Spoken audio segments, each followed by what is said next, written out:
Okay, so we're still working with the same problem. We're going to back it up a little bit because I was trying to kind of rush at the end of that last video to try to finish. So I really want y'all to understand. So the driver can go the 318 miles. So I'm talking about the driver.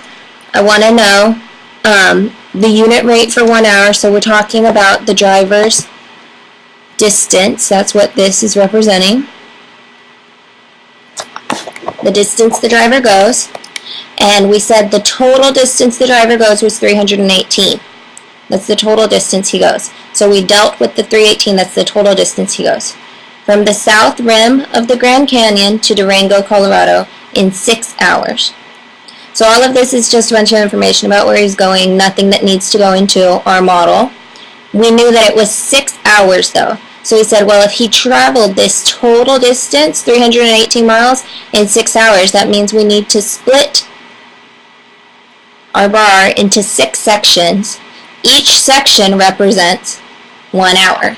So if you want to, you can even go back on top of here and write 1 hour, 1 hour. Each one of these sections represents 1 hour.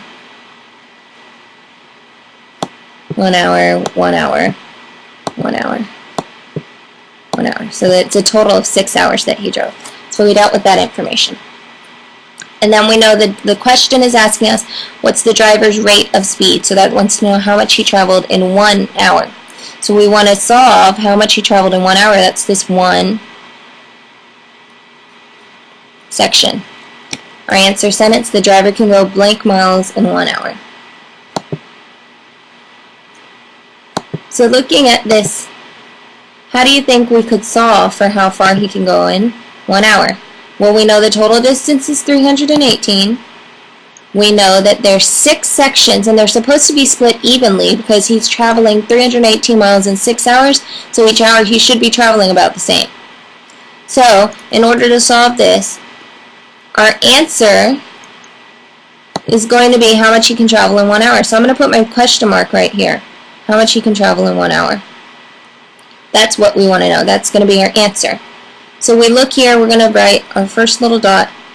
What we have to do to find out what's in one of these boxes is split this 318 miles between the 6 hours. Well, the way that we split stuff is we say 318 miles divided by the 6 hours.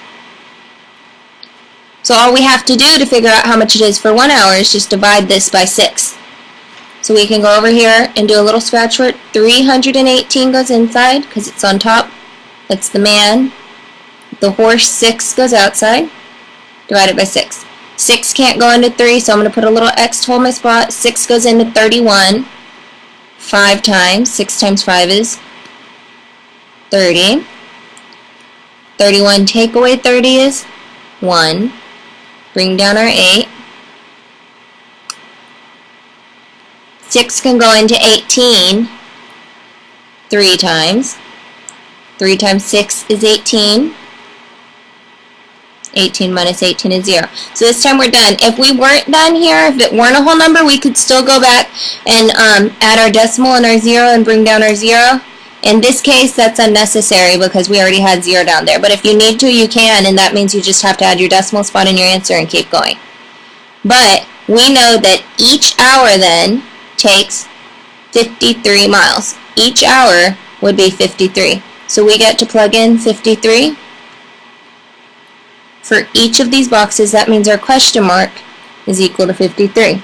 So since we wanted to know how much it was for just 1 hour, the driver can go 53 miles in 1 hour. Okay, thanks for watching, and I will see you all tomorrow.